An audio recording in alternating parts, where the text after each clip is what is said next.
Hello everyone and welcome back to Silicon Sounds, audio for the rest of us. Today I have in another release from Meyer Audio, but it's a different line. I reviewed the SL224 and I believe it's the SLA3 from the Sliivo line. They have two lines. I'll get into that in a minute. This is the Meyer Audio CKLVX CK2V. I'd like to title this review as Just Sit Back and Chillax. Meyer Audio is an interesting company with two separate yet similar product lines. In fact, they have the CKLVX and the Sliivo line. I am not going to get into, nor can I even pretend, what they were thinking when they made up the names of these companies. Sliivo, I get it. CKLVX, not exactly something that rolls off the tongue. I say that the two lines are similar since when inspecting what each line offers, it becomes really apparent that there isn't really a certain singular thing that separates them. I guess it's just like here where we have clothing companies, Pegobo, Aldo, all owned by the same owner, selling similar products. It is what it is. With respect to this channel, it's all about how does it sound. That being said, I have recently listened to the SLA3 and the S224, both from the Sliivo line, and because of my good experience with them, I approached the CK2V with very high expectations. I would have to say that the CK2V largely met those lofty expectations, thankfully. At $160 USD, let's give you a closer look. Again, I've been having issues with focus. Hopefully this comes through clearly. Again, folks, this is a labor of love. Silicon Sounds, labor of love.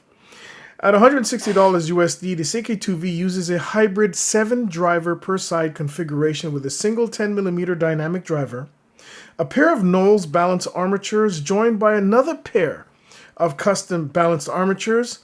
Additionally, dual micro-planar drivers and a 4-way crossover complete this configuration. Lots of tech in here. 4-way crossover design is really what's going to make or break. As I've seen in many different IMs, even in the loudspeaker world, the crossover quite often makes or breaks the sound of the IM. But we'll get into the sound in a bit.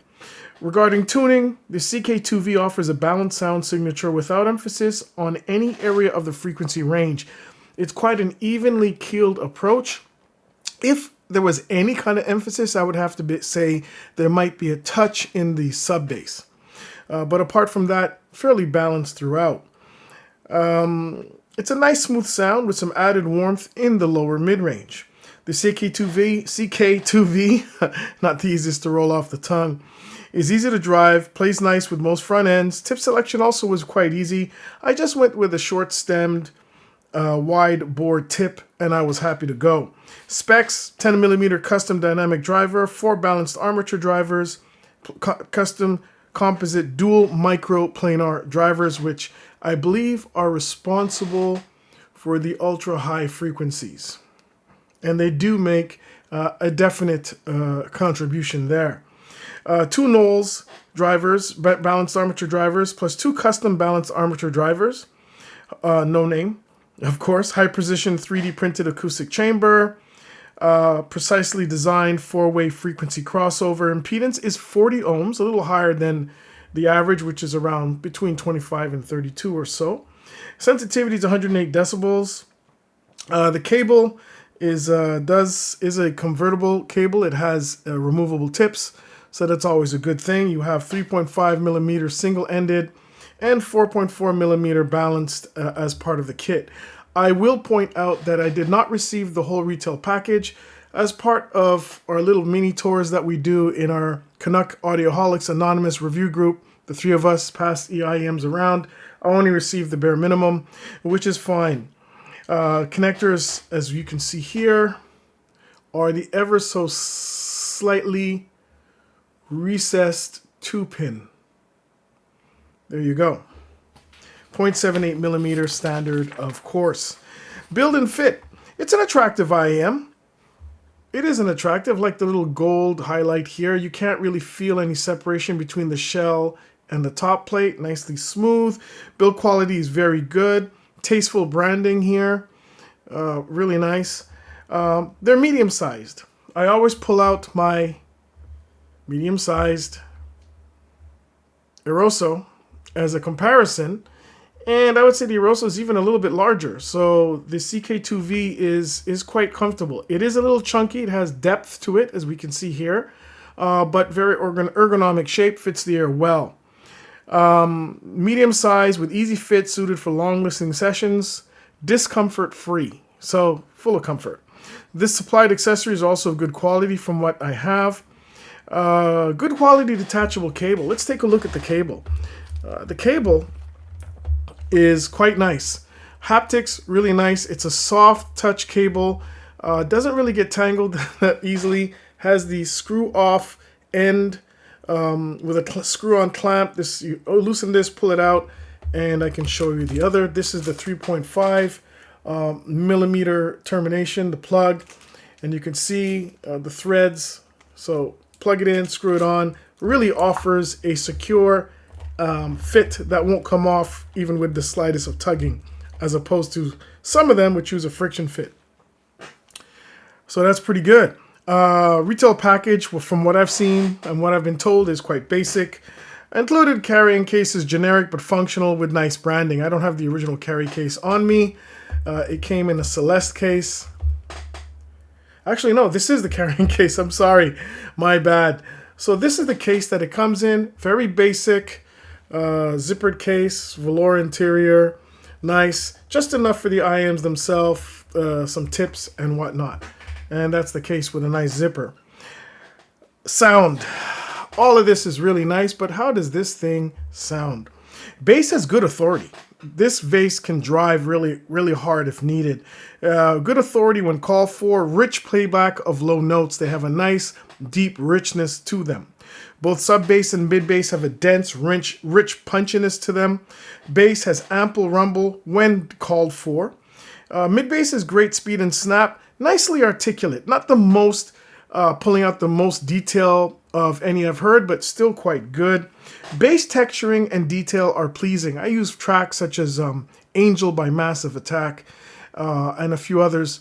And it did acquit itself quite well. Now, that being said, in terms of pulling out the texture of the bass line, it's not the best I've heard at this price. And there are certain IMs even cheaper.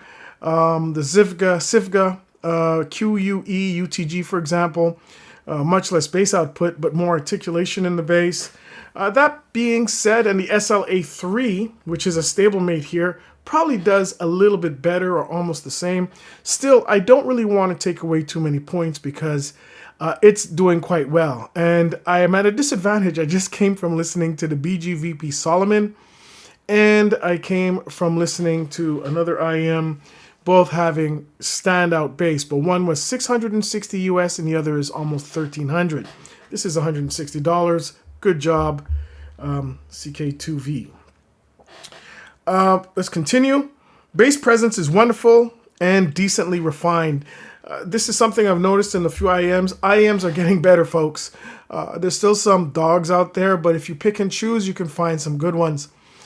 Having prodigious bass means nothing if that bass does not have the detail, the texture retrieval, the speed, the organics, and this goes a long way in presenting that.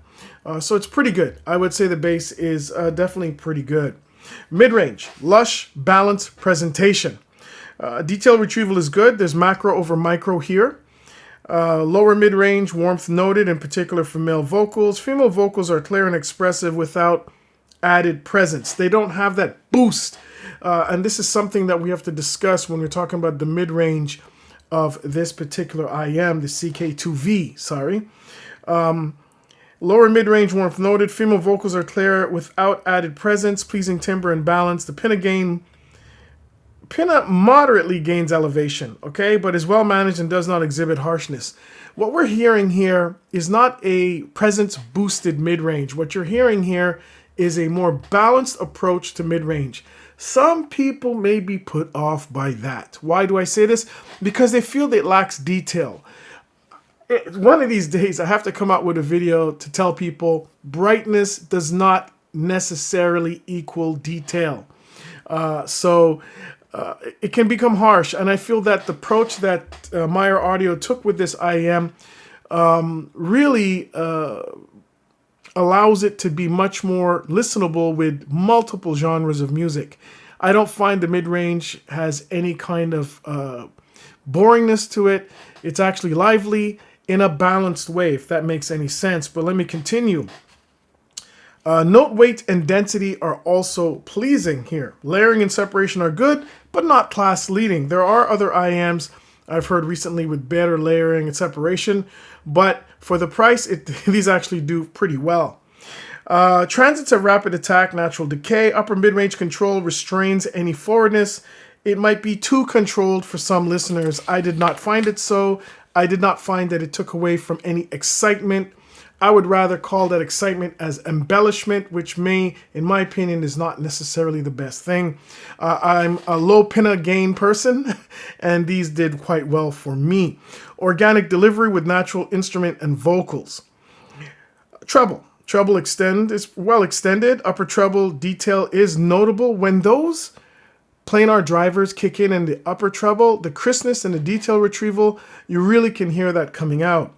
Detail retrieval is good even in the lower treble, but really excels when you get to the upper treble.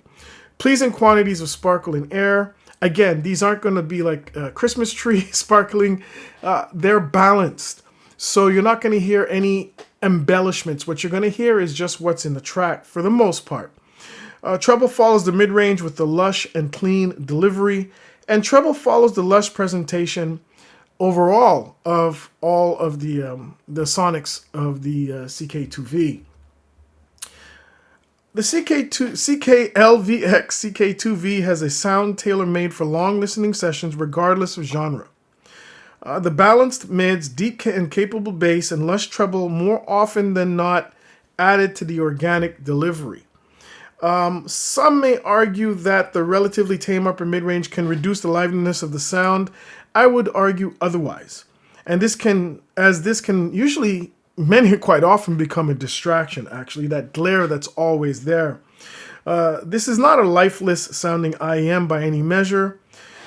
When I was reviewing this, I was listening to, when I finally put pen to paper, I was listening to some Anita Baker, and it was massaging my ears. It was all gravy. It sounded fantastic.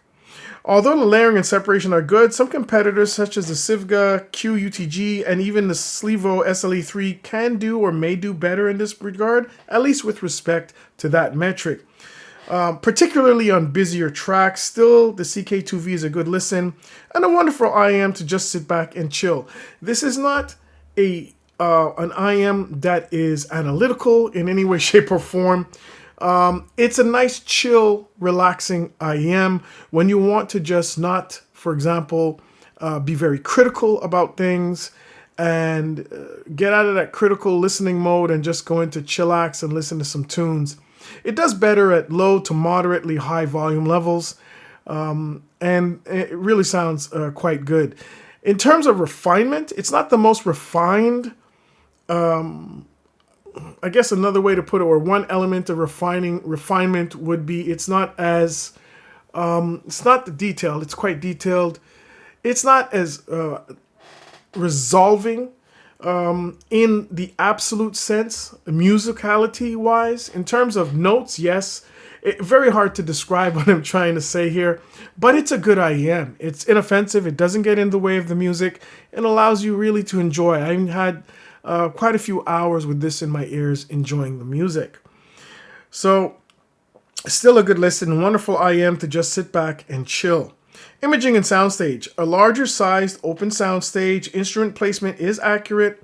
Well-balanced dimensions. That's something I've noticed that's happening now. In the past, we've had a number of IEMs that boasted 3D imaging, but what they really did the way they did was have a unnatural, enhanced sense of width at the expense of depth and height. It made it sound unusual, in my opinion, unattractively, sonically unattractive.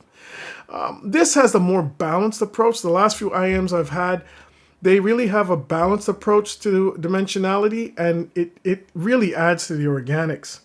Good instrument spacing, layering and instrument separation, they're well done. Again, not class leading, but enough so that you do not ever feel that everything is closed in. The only time I felt that way would be on very busy tracks, such as Beautiful Lie by Vic Lavender, when the volume became louder than what I usually listen at, and then things would kind of clump up a bit. But otherwise, at more reasonable volume levels, the CK2V did quite well. Vocals are distinct from the music and easy to follow. This is important when it comes to soundstage and imaging, particularly with vocal tracks. I had He's a Caracoma by Eden Atwood. Wonderful, fantastic recording. DSD file. Sounded marvelous on this. Her voice was out in center. The instruments to the left, to the right, behind her. All was in its place and quite accurately replayed. So let me conclude this review. Meyer Audio has released some quality products in the last year. This is the third product I've heard from them, and I would have to say that all three are very good. The CKLVX CK2V follows faithfully in that path, offering a balanced sound that I'm sure will please many listeners.